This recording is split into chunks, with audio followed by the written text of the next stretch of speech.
I went to PTSMC when I was in high school for PT in Groton, and that was my first dose of physical therapy, so I didn't really know much about it. And then throughout high school, I became injured at various parts and I required physical therapy again.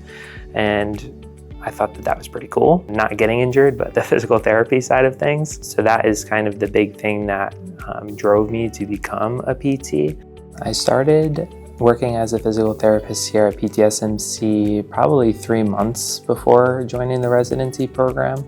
So I think the biggest thing that I gained from the residency program is confidence, and then being able to learn from other healthcare providers in our company was also pretty rewarding. My favorite part of the residency program was definitely the mentorship, being able to go in and learn from other clinicians at their offices and see how PTSMC varies from clinic to clinic was also pretty eye-opening for me because they're not all the same. So learning from different clinicians was the biggest thing for me. And then obviously the didactic stuff was also pretty empowering, being able to apply that directly to my patients.